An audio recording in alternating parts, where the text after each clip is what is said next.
Welcome, everybody, to another episode of the Career Talks podcast. You guys should know me by now. This is number 45 or 46. I'm your host, Orlando Hanks. Super excited for my guest. If you've seen the previous post, it was supposed to go on Tuesday.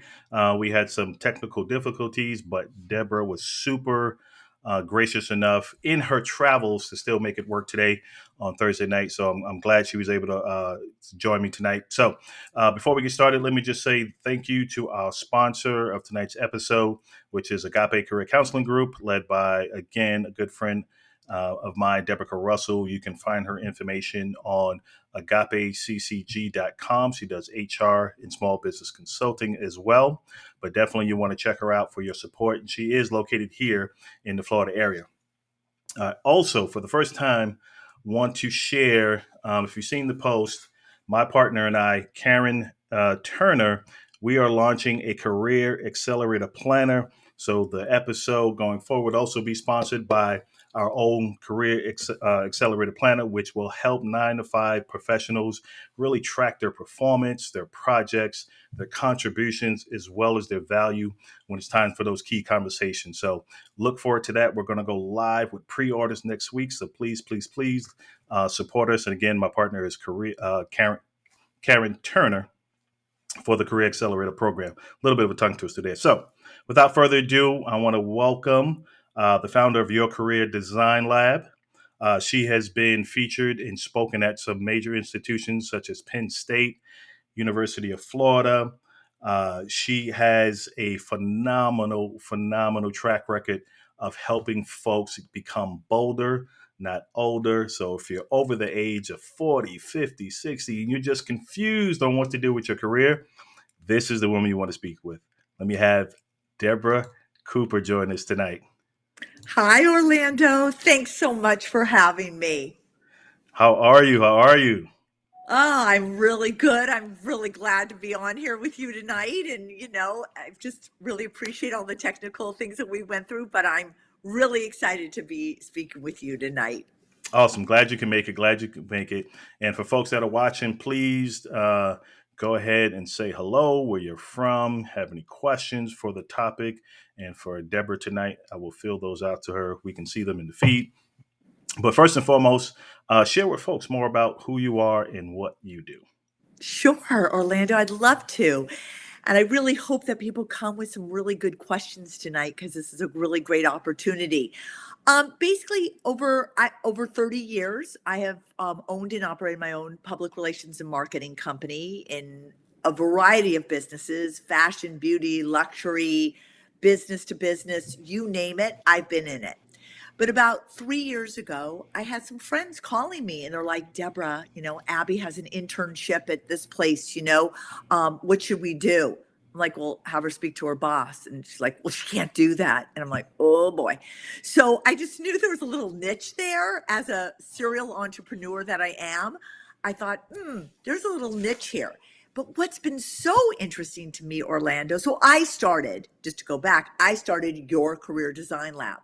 And what I say is I organize, operate, and curate kids' careers going into college, 20 something resets, 30 somethings. I hate what I'm doing.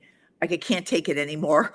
Now, what's been interesting is 40, 50, and 60-year-olds are like, got my kids through college. They're on their own now. Now it's my turn. I've got the script that's been sitting on the shelf, the book that's been sitting on the shelf, the idea I've had for 30 years. How do I now parlay all of my experience into my new career? So that is why I've came up with the concept of getting bolder, not older, because I think there's never been a time before that we can be bolder, that there's an acceptance of society that we can be whatever we want to be at any age now. It's not the gold watch, at the end of your 50 years. Love it. Love it. I love that because you don't find too many coaches focused in a certain niche or age group, right? Obviously, you work as long as you can, and the fact that you're having this passion for that age group to still give them hope in transition because the world is transitioning very fast. So you're teaching them basically like, hey, don't rest on your laurels. Let's get up to to the 21st century with some techniques Exactly. I mean, Orlando, and tactics. and hello from Tampa and hello from Lakeland. I hope you guys have come with some good questions. I mean, here's a perfect example. I want to let everybody know. I mean, I've had a client who's got to be in his mid 50s, Hmm. and he, was a copywriter, then an art director for the Miami Herald. Now he sells private planes.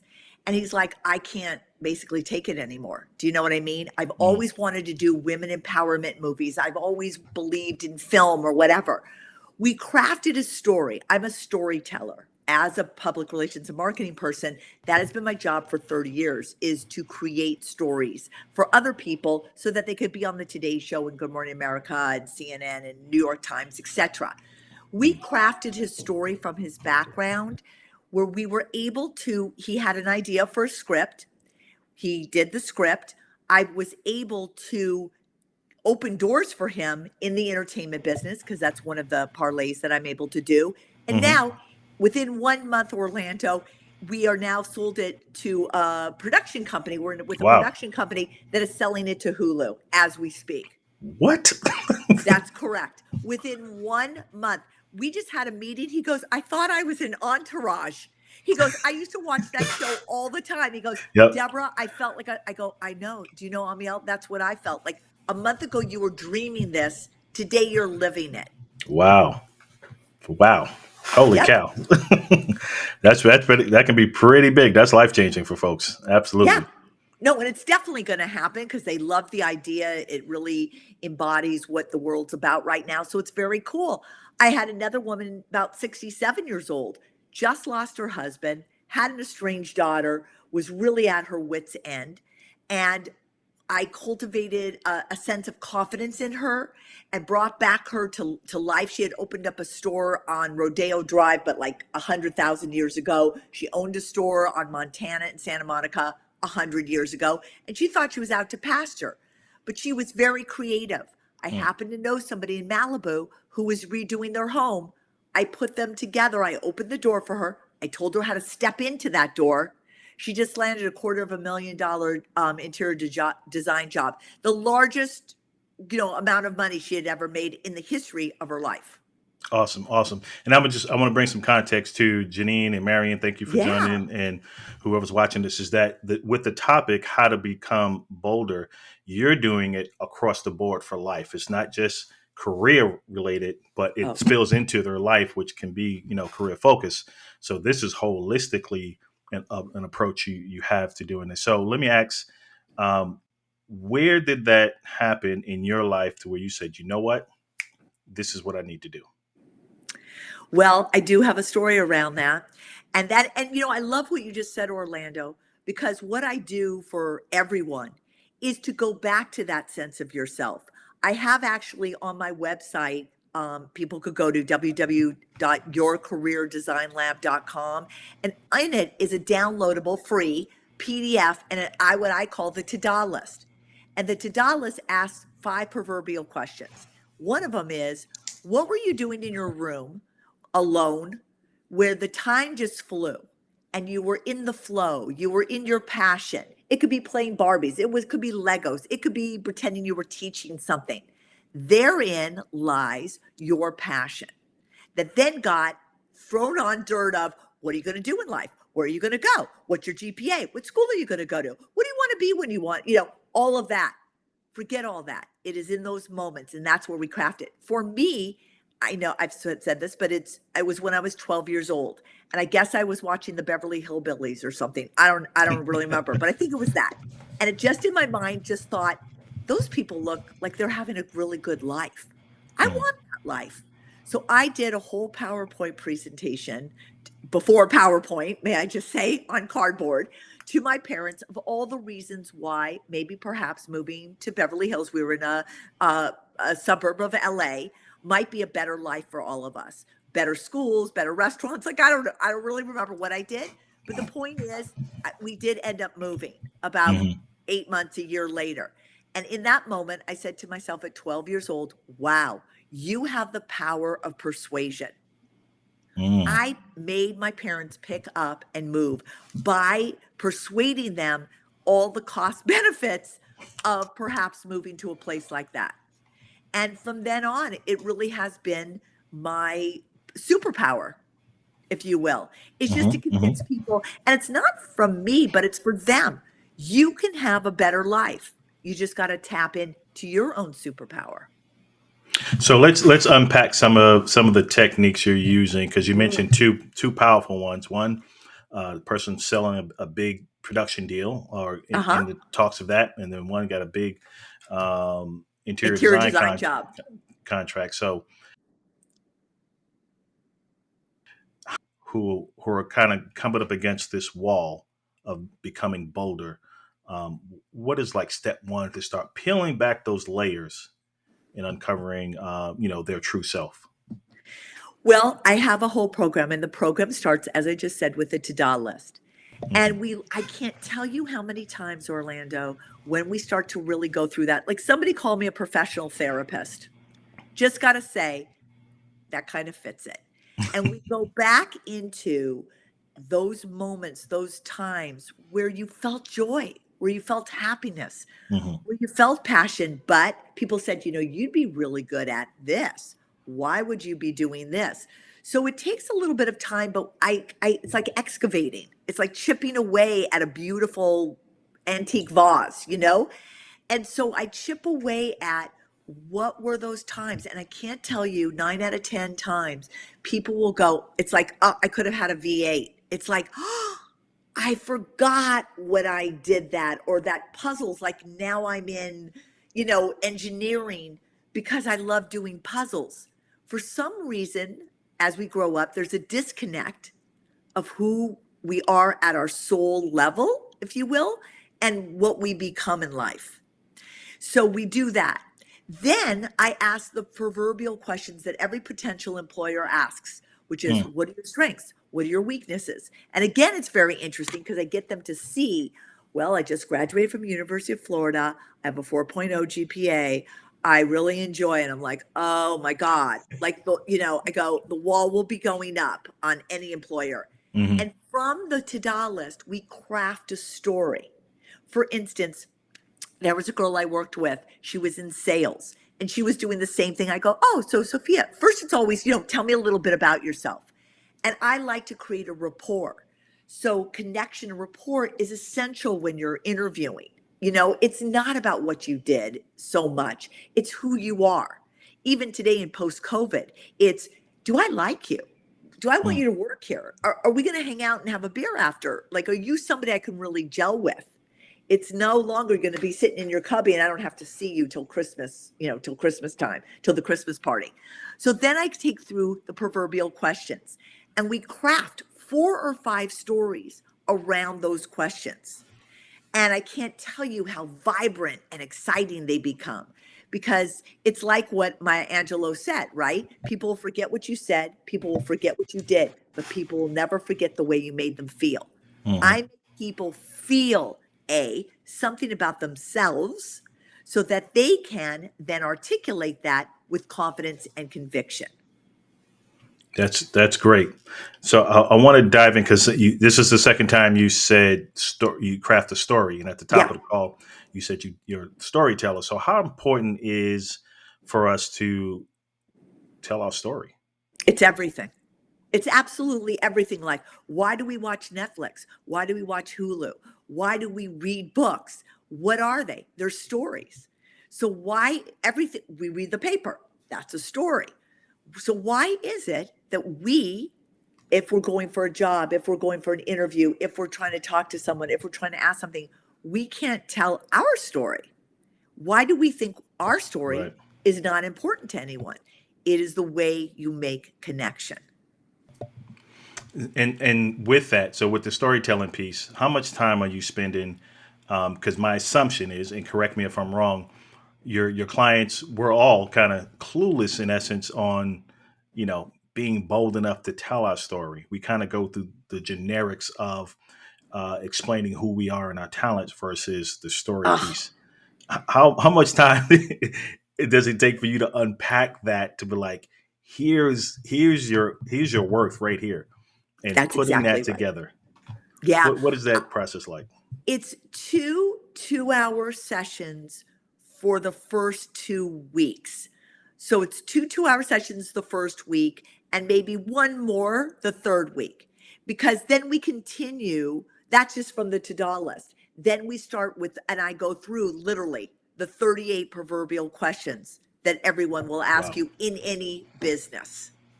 Wow. So that when you, can you imagine, Orlando, if you had the answer, it's like an SAT test, right? If you had the answer in your body and mind and soul of questions that any business is going to ask you, and so like it's like bring it on.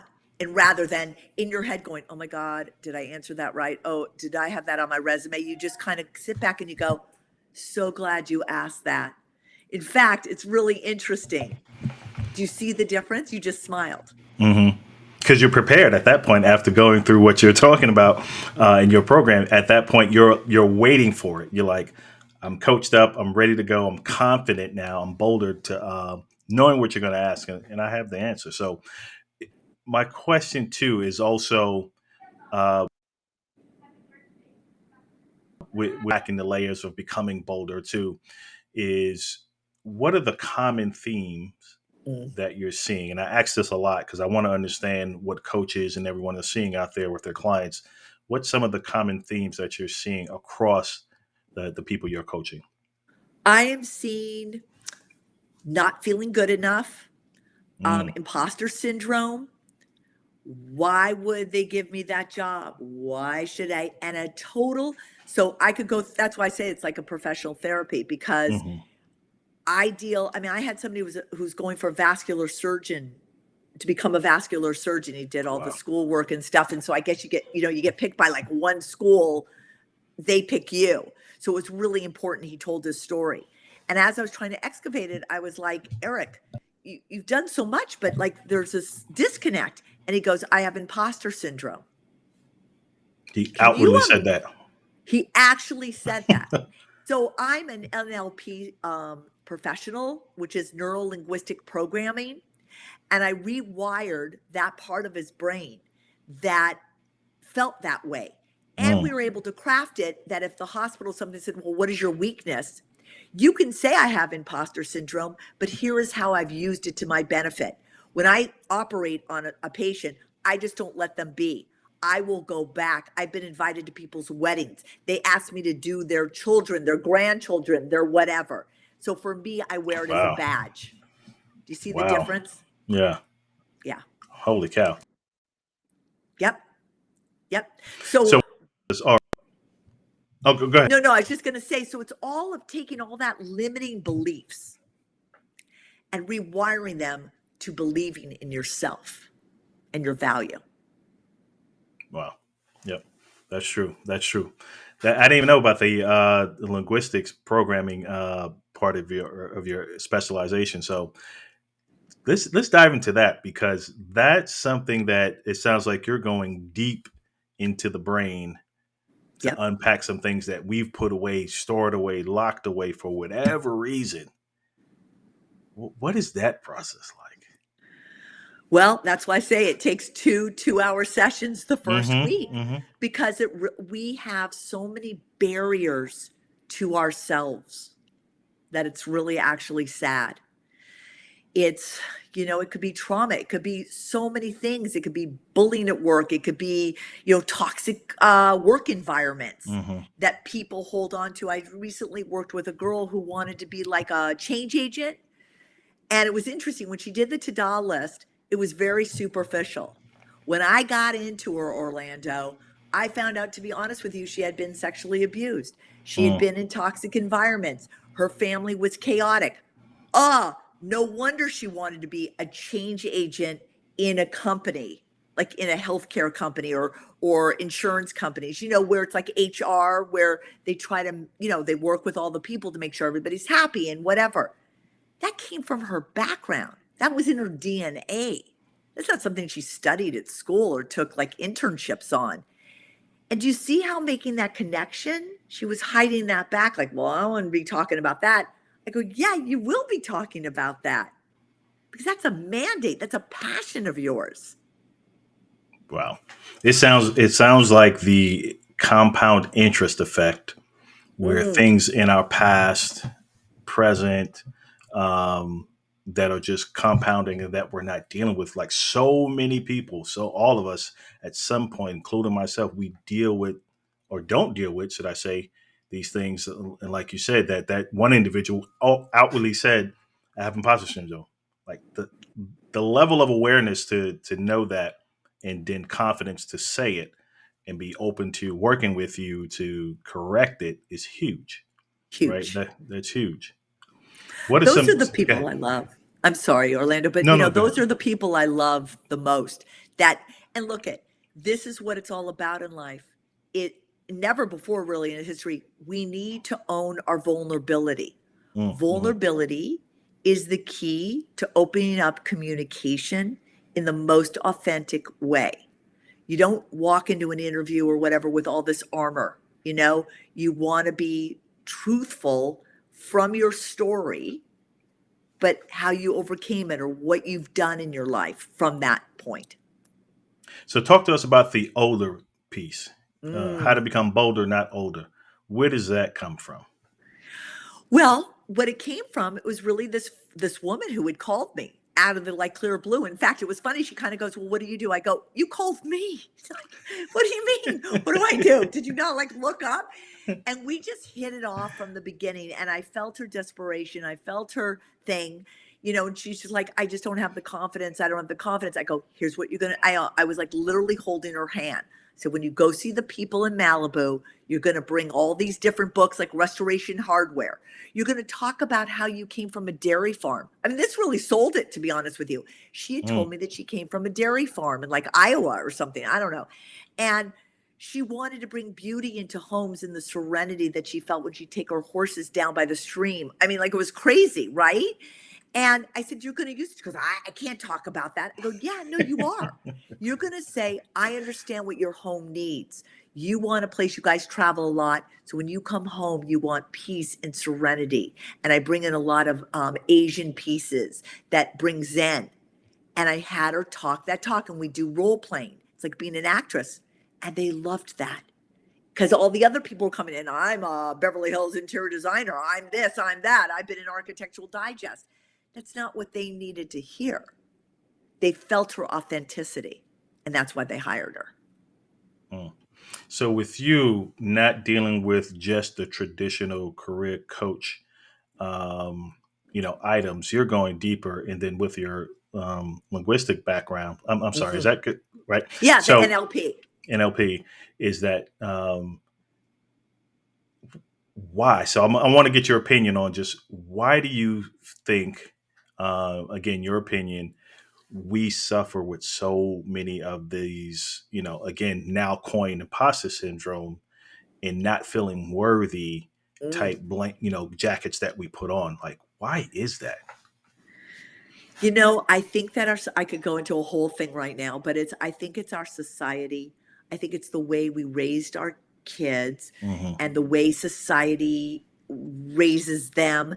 And I mean, come on, from 5 years old, it's like, "Oh, your kid's taking gymnastics. Well, are they on the top team? Are they on travel? Are they on travel gymnastics?" The Hmm. value we put on things that don't make sense because no, we never ask anybody, "Who are you?" You know, I was just at a camp, and I may segue right now, but I was at a camp recently of like these entrepreneurs, like Accelerator last year. And I went around and I go, "Who are you?" So this one girl goes, and I don't want to give out name, I'll call her Susie. "I'm Susie. I just graduated from Cornell. I'm an entrepreneur. I just raised $50 million, you know, that kind of thing. Who are you?" You know, and the eyes rolled up in the head for a moment. "Well, I'm a daughter. I'm a sister. I'm a this. Who are you?" By the fourth, Mm, "Who are you?" she was crying. And she goes, "I don't know who I am." mm. Wow. I think we would all struggle with that, right? But Absolutely. just because societal and society's traditional of what you should be like for a male, for female, for occupation, for socioeconomic status, prestige, pedigree, like I said earlier, it compounds Yeah. um, the vision or the life you should lead for society, not for yourself. Um, Bingo. Orlando, I love the way you just framed that. That is exactly why. And isn't it a question then? We're dealing with so much mental illness mm, mm, because because during COVID, when we actually had to look at ourselves, we went deep and went, oh my God, like who the hell are we? Some have gotten out of that. Some did the deep work. Some didn't. And that's exactly right. And I want to change that with everybody that I work with to know that you are valuable, that you have something of value to bring to the table and you can ask for what you want. And that's about being bolder. wow. So, what are some of the fundamental things we should start working on? Um, now as individuals to kind of become bolder. It's find out those things that are not serving you. Maybe to be honest with you, it's losing the friends. It's losing the job that you hate. Life is too short. And it is really about what is your value? What do you value? What boundaries do you have for yourself? I mean, that girl I was telling you about who had been sexually abused Mm, and stuff, she was going for a promotion and she kept asking. I go, well, how are you asking? Well, I just sort of say, I'd like to, whatever, mm. talk to you. Or I go, well, what if you went and you said, look, I'm going to stay after work tonight till 5 o'clock. And at this point tonight, I would like to sit down with you and speak with you. Right. And when she did her ask of her value, the guy sat down with her that night and gave her the raise and gave her the new promotion. It's like flicking a switch sometimes. You know what I mean? It's like you got to ask for what you want. But the way she was going about it wasn't illustrating that. So now with that particular person, did you give, because that's right, that's powerful Uh-huh. to make that quick switch. Did you give her the language on top of Yes. that as well with that? Got it. Absolutely. Got it. And Orlando, That's that's part of the neurolinguistic programming, right? hmm Communication is all language. That's another thing that we've never gotten. It's all about fighting with people or, being aggressive or being assertive or whatever. Doesn't hmm happen like that. There is a special way to speak, even in like cover letters. When I teach kids about cover letters, normally it's like speak soon, hope to speak. I mean, I laugh. It's not funny, but I'm laughing. It's like, I hope, we can speak or I can set up the appointment. It's like, no, I will make myself available Monday, May 25th from 10 to 11, Thursday from 11 to 12. However, I'd be happy to work within your schedule. I will follow up on Monday to ensure your receipt of this cover letter and to schedule the appointment Monday or Thursday. Thank you for your time. be direct, be clear, be concise And versus ask for what you want. yeah. And I'm telling you, 9 out of 10 times, they're like, I got the response. Well, duh. If anybody writes me like, speak to you soon, to be honest with you, I delete the email because I don't want to think about your time. Mm, Be I like three that. steps ahead of me. I Do you know what I like mean? that. When I had my PR firm, I'm telling you, Orlando, on the phone, I had who, what, where, why, and how. Because in hmm journalism, that's the way you write, that's the way you communicate. If I had anybody coming up to me and going, Deborah, we're doing this event, and they'd have the who, what, where. And I'd go, well, how are we going to get there, for instance? hmm And then you get the stare, like I go, you're fired. Like I wasn't trying to do, tea before he was on his show, but I was like, you're fired because now I got to go back to the client and explain it again. Clear, concise communication is hmm also the key to opening the door to your value. Now you said with communication, the way we speak. So there's the language piece, but also I would say the cadence or continents in which we Yeah. put forth our words. Talk to us about that. What are some key ways that we can begin to adopt and apply to our life, both personally and professionally, right? Well, that's a really good question. I think, like I said, like in interviews, I hmm teach. kids how to go in relaxed because you want to create that rapport, you want to do that connection. So when we got the 4 or 5 stories, like, I'm so glad you asked me that. Like I said, Hmm. or, I'd love to share with you a story regarding that on my interview. It was really cool. And so you do that kind of thing. For the others, it's like, it's more direct way of communication, and like I just said, like, and it's called rapport. When you're having a discussion with someone to put Hmm. them at ease, it's sort of like, hey, Orlando, could I just speak to you for a minute? Yes. Hmm. Just say, I'd love to just express to you how I feel. So it's about like in a job or whatever, like you've got that planner, right? When somebody's going to go for their job review, it's how they feel. I just wanted to share with you how much I've enjoyed working for this company. And I really feel like I've made some great contributions. May I share them with you? Yeah. Instead of, this Yeah. company, this thing, he did this, she did that. I like working. It's about yourself. So it creates it's a combination of proper language, tone, Mm, confidence in the approach. It's almost inviting to be like, absolutely, yeah, let's engage with whatever you have in mind to talk about. Oh, so here's a quick comment yeah. from Marion. She says, I struggle with effectively identifying / communicating my transferable skills, which has discouraged me from pursuing new opportunities. What are some practical ways to be bolder in this area? Thanks for the question, Marianne. Marion, great question. It's what we're talking about. It's understanding yourself in what you've done so that you can articulate it. Here's something to what you're saying. I had a girl who wanted to be in sales. I'd be very interested in knowing what you're trying to transfer here. So if you want to put that in the chat, that'd be awesome. But she wanted to be in sales. She worked at like the Four Seasons down in Brickell or whatever. And again, it was sort of like, so tell me a little bit about yourself. And she was going to do the like, I am like, oh my God, I can't take it. So I said to her, I said, I think there's something in your background. We went to the Tadala. She goes, I don't know if this is anything, but when I was 5, my mom made me salami sandwiches and I just wanted to buy food in the cafeteria, but she wouldn't let me. One day she opens up my door backpack and out come $20 bills. And my mom looked at me like, am I selling drugs? Like, I don't know what she thought at that point. And she had to fess up to her mom. See how much you're loving this story right now? Can you Yeah, imagine if I'm trying to get a job from you? yeah, How are you yeah. feeling right now by me telling you this story? Like I'm engaged. Like I'm really want to know what happened. $20. Are you selling what? You're exactly. You're 5 years old. You're I, selling right. So she would sell each slice of salami mhm. sandwich to these kids that lined up because she would go, Wow. too bad you're eating pizza and hot dogs. I get to eat salami. And I'm doing this exactly for you, Marianne. And she had everybody buying it. So she got all this money so she could go to the cafeteria. Hmm. I go, that's your story.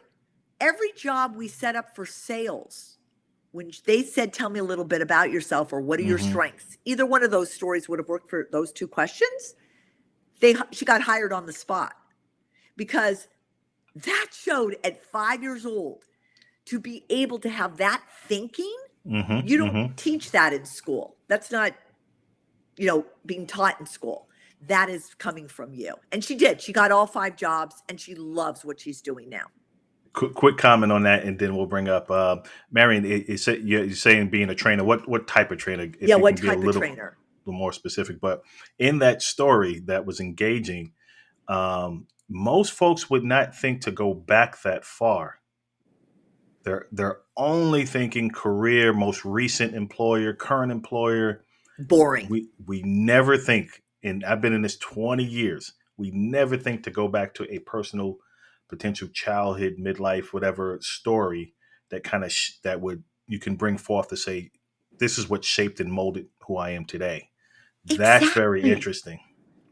Exactly. Oh, I feel like I'm giving all my tricks of the trade here. But because you're framing it, so I'm like, wow, that's exactly what I do. I didn't even know that's what I do. Thank you, Orlando, for saying that. That's exactly the point. And that's what's so engaging and kind of surprising to potential employers or companies because they don't expect it. Hmm. But then it makes them think like, wow, what did I do to get here? Because everybody, then they have their stories. And then what's cool too is when you go back to write the thank you letter or what have you, or you're looking up somebody on LinkedIn, you can share that story with, wow, Orlando, your background. So funny. I looked back after our talk and I found out you did something similar to me, or what happens. What's Marion saying here? I think it says insurance. So I hold a 20-44 license. Would love to teach the value of insurance in low income areas. Oh, I Got it. love Love it. that. Love it. Love it. Oh, Marion, you and I should talk. I could show you how you could take this. Right? Here's something that she's got. So, I'd love to know how she got there. I just got a kid in accounting, just to let you know this. I got a kid in accounting at PwC. Mm. His background was being a bartender and a caddy. And I'm even going like, how are we going to pull this one out of the hat? By going back into his story, I found out all the ways throughout his life money started to play into his life. Mm. And when the moment he felt really good at that, we were able to cultivate that into stories. And even the bartender thing, his ideas of how he came up with things of how to make more money when people were waiting for their dinner. I go, oh my God, we're going to put that. So, oh my God, with what she does, again, I always put the PR hat on and the Right. marketing hat on. So I think that also helps as a coach, to be honest with you. Absolutely. Got that eye. That I would love to know, does she want to do this on her own? Does she want to do it through a company? This would be a very easy, transferable skill in a heartbeat. I love that. I love that. Marion, make sure to contact Debra, connect with her on LinkedIn, and then she can potentially help you out. Yeah, definitely engage with her. So, because this tremendous value. Because again, I'll go back to what I said based on what you said. The fact that in thinking as someone who does hiring, if I hear someone right, I'm looking at it, tell a story, the different layers it starts to open up. She says she's on her own. So entrepreneur Oh, is perfect. Perfect. is that you potentially let that manager who's hiring you or interviewing you, him or her, feel more comfortable. They Yeah. begin to open up maybe on some personal things. There's some connection, some synergy there in that conversation, and you just took it to a whole nother level. Right Right. now, they're like, he or she has the skills, but I would love to hang out with this person, which makes them feel more comfortable, to be a cultural add. So there's so many benefits in that. So that's a major one. That's a major one. Absolutely love it. And you know what, Orlando, too? I love what you just said because it's a strategy. Hmm. When I Hmm. was in PR and marketing, right? It's a strategy of how to get somebody on TV or what have you. Right. And I mean, well, you could even go nuanced, like even deeper to a macro level where I could find out everything about you, basically, on Facebook or Twitter, on LinkedIn or what have you. What your background, how your background aligns with mine prior to the interview. So when I'm sitting with you, not only am I sharing things about me, but I know things about you that I took from, or I read the book on, or I used your planner and I was able to get a raise because and you're just sitting there going, what? Like, oh my God. Because Hmm. it's a very fine line between bringing your value, but seeing and talking about the value of the person you're speaking with Yep. and honoring that and know that they're heard and listened to and recognized. Like that, absolutely. In an interview process, even in a business deal, but in an interview process, that completely takes it from the interrogation to the conversation. Like that is, I can just sit on this one topic because the storytelling from the back, bringing it forward, is absolutely phenomenal. Like, Well, it's funny too, Orlando, what you're saying, because on my blog, on my website, I wrote a whole thing. And in my course courses that I teach my group coaching or my one-on-one, we do a whole thing on how to turn an interview into a conversation. In Love it. today's marketplace, you absolutely cannot go in, to be honest with you, in an interview state. It has to be conversational. Yep. Yep. Well, share some more because this is getting good and time is racing. So, Yeah. So, I mean, that's the whole point, right? Is that we want to make it conversational. We want to make it. And then here's the other key, of course. And what something else I do on my one on one is I open doors for you. Like I'm looking at mm, Marianne, and I'm not trying to sell myself. I'm just trying to say something here is that we could look at the low income areas and then open those doors in those areas for her to market herself. right. I mean, here's a perfect example. I just worked with a woman who is a wealth financial manager at Merrill Lynch in Florida. And and Marion, you're going to love this. And she, when she talks to people, they go, "What do you do?" "I'm a wealth financial person." And, for women, it's like, shut the front door. Like, I don't know what that means. I don't know how to do a checkbook. I don't know what the freak you're talking about. But when I got to know her, what I loved about her is she could do like monies for dummies, like me. Mm-hmm. You know what I mean? But there was a disconnect. She didn't feel like she could talk that talk. We just did a storytelling session where you would flip out from her background when she told me about how her dad, this was very interesting. Her dad was a pilot for like United. So he was always leaving the family. Mm-hmm. So from that, she always had him be a planner for when he was coming back so he could celebrate or plan. So Mm, early on in her life, she needed to be organized and to plan. It was how she felt calm and less anxious. Now, wow. if I'm speaking to a wealth financial person, who am I more connected with? Somebody who tells me that story Mm-hmm. or someone who says I'm a wealth financial person? Wow. 'Cause what you just cracked through was the relatability factor, right?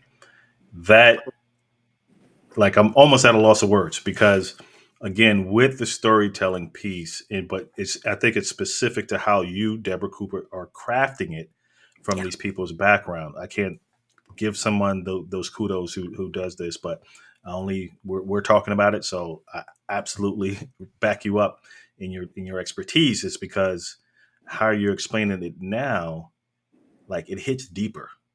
Yeah. It hits deeper. It really becomes a person to person relatable conversation where you can just lose yourself in it and be like, even if the person's not a good fit, we're connected, right? For whatever reason, even if the deal doesn't go, we're connected because we've just shared moments of our life together, and but it creates the doors to open, right? So, Orlando, it so created the door to open that I then led her to a club that I belong into that hmm has totally her clientele that she couldn't do on her own. And in writing the letter to the event people, the people who put those kinds of people on the roster, the woman even said to me, "We've had many people, like my client, come to us, but we didn't feel like our residents would connect with hmm them. It's just like another financial person, like in the heyday, right? You'd be invited to all this like Merrill Lynch stuff and you'd go, oh, I'll go for the free dinner, but whatever." They said, but the way the story is written, we know our women because they're widowers, they're divorcees, they're hmm hmm ones that, whose husbands are maybe getting older and want to know more about their money. The way we crafted it spoke not only to her, but to the people that live that will engage in it. They said, this is the greatest thing this will be wonderful. We'd love to have your person come and speak. Love it. Look, tell me what you think about this because you said something that sparked something I used to say when you said that you're a connector. So I Yeah. used to I used to share a story when I did speaking and saying, you know how you ever went to the keynote speaker up there?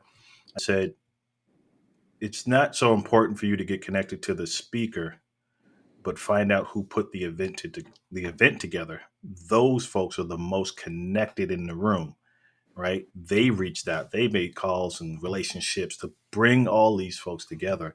Share with folks the importance of becoming a connector that will help them become bolder. That's How long right. did that take you? I mean, because every story you're telling me is like, I connected this, I connected that.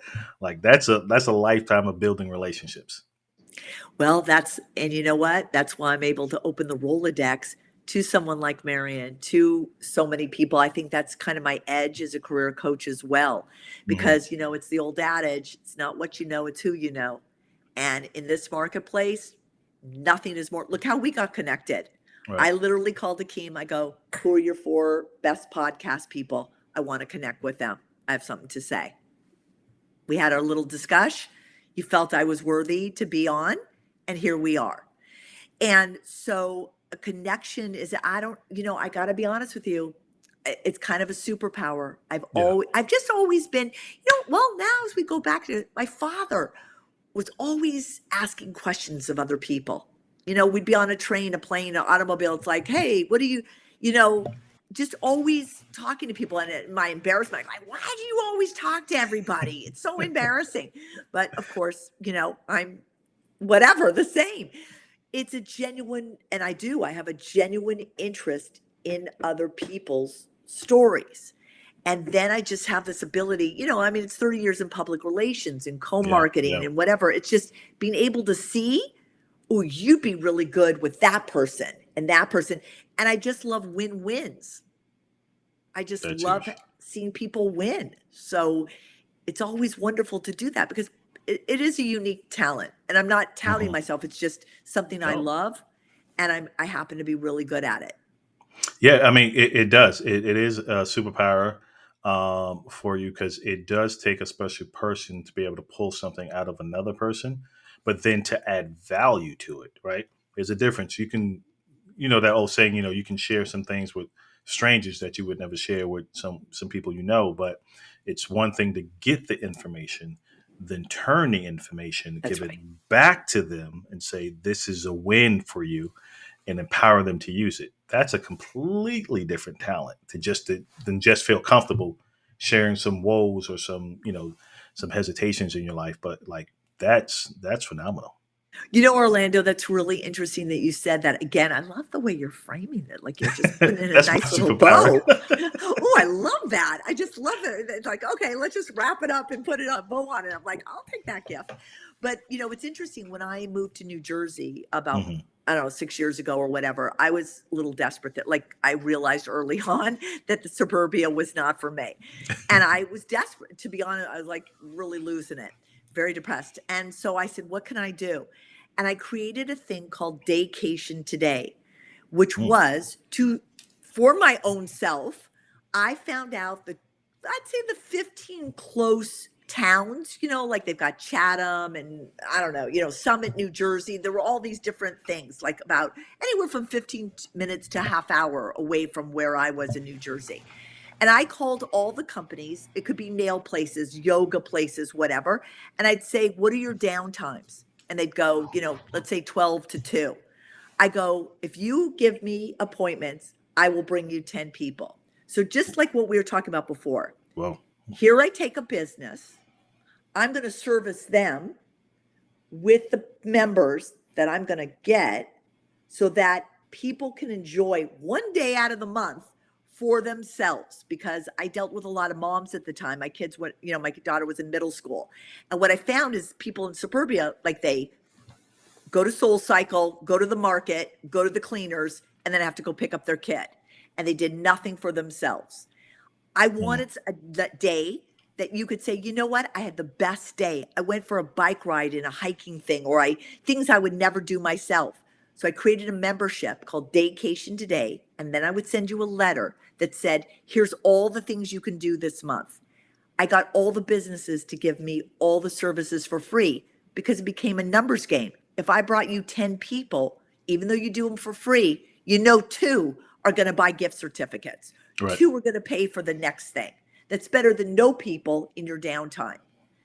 So do you see how I was servicing, in a way, everybody, but mostly myself, because I had a great time going to cooking classes, and it helped my mindset to be able to go out of my comfort zone and experience, and having an experiential experience.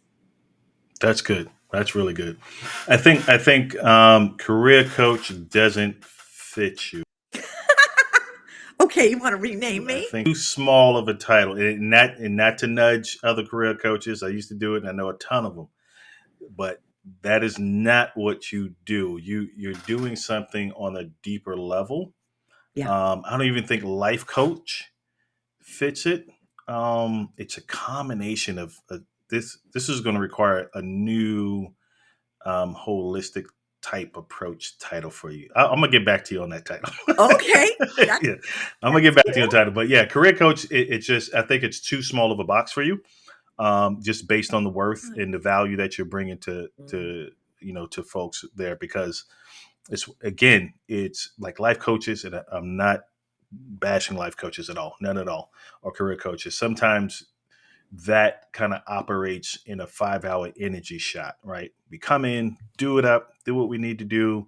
Um, and sometimes the client is not able to sustain it because again, it was a 5 hour shot.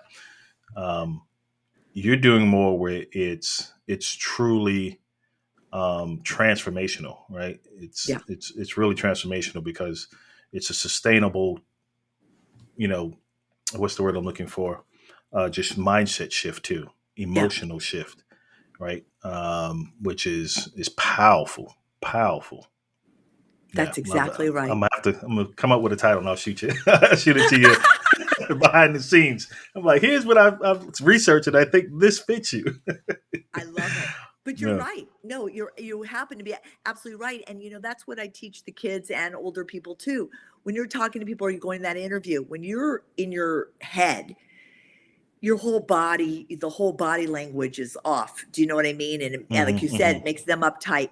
But I put all this together and lay it into your body, and it just becomes, like you just said, transformational. I think Yeah. that's true. Yeah. Yeah. Yeah. And again, I'm not bashing no coach at all. At all. Love you all. But yeah, just in talking with you and better understanding how you work with different clients and everything, and hearing the stories. And again, the storytelling piece is like uh, that alone, Yeah. right? If they just came to you, partnered with you, hired you just for that piece alone, it seems like it's life changing right off the Yep. back. And it's funny you say that, Orlando, because I have that on my website too. That sometimes people, like, let's say Marion, for instance, she has her license. She just wants to, how she transfers her skills. We Hmm. go back into her background. What made her want to do this? Or what other things did she do in her life? And now why the low income housing? Maybe there's something in her background. Maybe it was a family member, who knows? And I got a feeling there is. I could be wrong. She could answer if she's still on. But taking that would be very cool in what she's doing. That totally needs a story in what she's about to do. Awesome. Yep. She said she's definitely going to connect with you. So we are coming up on the top of the hour. So I want to make sure. I know it ran Wow. so fast. It ran. We're going to have a part two. We got to have a part two. we got to. Wow. We got to have a part two for sure. Share with folks how they can connect with you, support you, just really shadow you and consume all your information. Oh, you're so wonderful, Orlando. Well, first of all, for anyone who's on here today, love to have a chat. I always have a free 15-minute chat just to, see what you're about, see, how I can transform your life. They can of course go to my website. As I said, it's www.yourcareerdesignlab.com. They can reach me at info@yourcareerdesignlab.com. You can reach me on Instagram or on Facebook at Debra Olshan Cooper or at Your Career Design Lab. Love it. Love it. Question I always ask folks, last question, and answer it any way you like. What's your daily kind of, I say the word mantra, but what's that one thing that gets you up every day and gets you going? Passion. Mm. It's my passion for what I do and my purpose. And I think, quite frankly, Orlando, as we get older, and it kind of seems this way with Marion now, too, to be honest with you, right? We're seeking that purpose. And her purpose is to bring value to lower income areas. If you have a purpose in life, it would be horrible, to be honest with you, not to be able to pursue it just because you Mm-hmm. don't know how to say it. Does that make sense? It That's does. it, my purpose and passion. Because trust me, when I was doing PR, and I know we got to wrap it up, but when I was doing PR, there were mornings I didn't want to wake up and hold hands and everybody's ego and like whatever. Like, what have you done for me lately? I get somebody Yeah. in the New York Times, and the next day they'd go, "When am I going to be in time?" And I'd go, "By the way, you were nothing last week." Like, honestly, I go, "By the way, nobody knew who the hell you were." I go, "So shut up." Like it got too much. You give them a thing and they take this much. Whereas the people When is that my Oscar coming? No. yeah, no, like seriously, like absolutely. It was Wow. always like that. But now helping people to find themselves is just the greatest Hmm. joy. Marion said something here. What is she saying? Let me see. Go back to that. Yeah, I love that. I experienced too Oh, many people who have been uninsured and underinsured, think they cannot to protect. They can't afford to protect things they've worked hard for. I'm grateful for the podcast. Very informative. Thank you so much, Marion, for chiming in, sharing your thoughts, your concerns, and what seems to be your purpose. So uh, I'm a total. I'm gonna follow up with Deborah because you committed to connecting with her. So I wanna hear your story. As you two unfold and unpack that, because you absolutely have one, and Deborah's the person to get it out of you. Yeah. Oh, I love that. See how cool that is, Orlando? Like, I just love what she wants to achieve. Mm-hmm. Mm-hmm. You just empowered her for sure. You just empowered her for sure. Good. Thank you again, Deborah, so much. We've had a conversation well before with this podcast. That was heartfelt. This one as well. I'm glad you were able to pivot and make this happen. Again, the beautiful New York City backdrop, where you at, enjoying your time. But again, thank you for just your authentic self, your purpose, and what you're Mm. putting out in the world. Thank you so much. Thank you so much, Orlando. Have a great evening. You too. I'm gonna close this out with a quick video and we'll chat.